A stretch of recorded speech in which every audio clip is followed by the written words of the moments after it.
عرب مورخ علی ابن الادیر کے مطابق محمود نے غزنی سے سوراشٹر کے ساحل تک 1420 کلومیٹر کا فاصلہ طے کیا اور وہ 6 جنوری 1026 کو گجرات پہنچے۔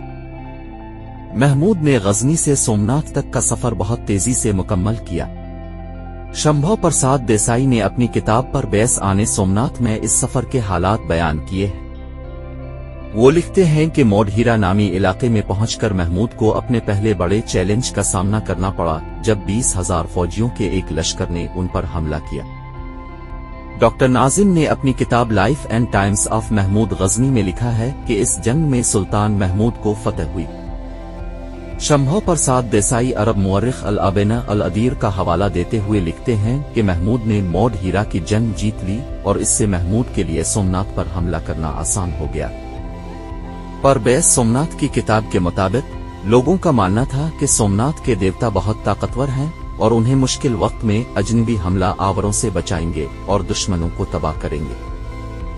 ڈاکٹر ناظم کے مطابق اس وقت سمندر کے کنارے پر ایک بہت بڑی دیوار تھی اور بڑی تعداد میں برہمن اس دیوار پر جمع تھے۔ رتن منی راؤ کے مطابق جنگ کے دوران کئی مسلمان فوجی مارے گئے اور دوسرے دن بھی ایسا ہی ہوا۔ محمود کے سپاہی دوسرے دن بھی مندر کے قلعہ کی دیوار پر نہ چڑھ سکے۔ ڈاکٹر ناظم کے مطابق 7 جنوری کی صبح لوگوں نے محمود کی افواج کے حملے کا سامنا کیا اور پیچھے ہٹ گئے۔ اس کے بعد محمود کے سپاہی قلعہ میں پہنچ گئے۔ جیسے ہی فوج نے قلعے پر قبضہ کیا، سومناتھ کے لوگ مندر پہنچے اور وہاں سومناتھ کی مورتی کی حفاظت کے لیے دعا کی۔ پھر ہندوؤں نے محمود کی فوج پر حملہ کیا۔ شام کو انہوں نے محمود غزنوی کی فوجوں کو بھگا دیا اور قلعہ کا قبضہ واگزار کروا لیا۔ کتنی رقم لوٹی گئی؟ تیسرے دن محمود غزنوی کی فوج نے قلعے پر 2 حملے کیے۔ رتن منی راؤ لکھتے ہیں کہ محمود غزنوی اس جنگ کو جلد ختم کر کے غزنی واپس جانا چاہتے تھے۔ محمود نے اپنی فوج کے ایک چھوٹے دستے کو قلعے میں رہنے کو کہا۔ دوسروں کو حکم دیا گیا کہ وہ ارد گرد کے علاقوں سے آنے والے فوجیوں کو قلعہ میں داخل ہونے سے روکے۔ اسی دوران جب محمود کو معلوم ہوا کہ بھیم دیہو اپنی فوج کے ساتھ حملہ کرنے آ رہے ہیں تو وہ خود وہاں پہنچ گئے۔ بھیم دیہو اور محمود کے درمیان زبردست جنگ ہوئی۔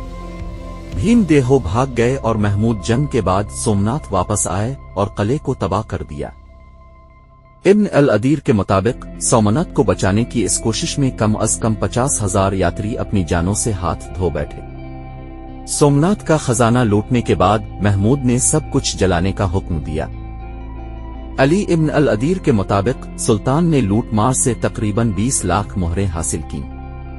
کتاب life and times of Mahmud Ghazni کے مطابق سلطان کو اپنے دور میں ہونے والی لوٹ مار کا صرف 5واں حصہ ملا تھا۔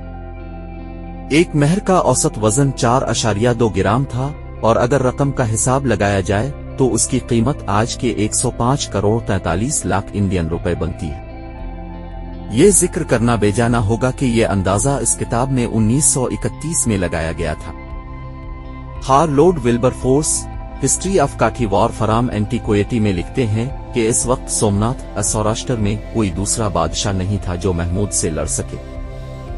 چنانچہ سومناتھ میں خزانہ لوٹنے کے بعد محمود کوئی وقت ضائع نہیں کرنا چاہتے تھے اور اسے جلد از جلد باہر نکالنا چاہتے تھے۔ پربھس سومناتھ کے مطابق محمود نے سومناتھ پر حملہ کر کے ہندو بادشاہوں کو حیران کر دیا تھا۔ مالوا کے بادشاہ بھوجا پرمار، سمبھروا کے وشال دیو چوہان اور پٹن کے بھیما سولنکی نے محمود پر جوابی حملہ کرنے کا منصوبہ بنایا ہوا تھا۔ چنانچہ محمود کے پاس غزنی واپسی کے صرف 3 راستے تھے۔ مالوا کے راستے میں بادشاہ بھوجا تیار بیٹھے تھے، جبکہ وشال دیو ماؤنٹ ابو میں بیٹھے ہوئے تھے۔ بھیم کی فوجیں محمود کو کچھ میں روکنا چاہتی تھیں، البتہ محمود ان تینوں سے زیادہ عقل مند تھے۔ انہوں نے صحرائی راستے کا انتخاب کیا۔ محمود کو ان کے جاسوس بادشاہوں کی سرگرمیوں کے بارے میں مسلسل آگاہ کر رہے تھے۔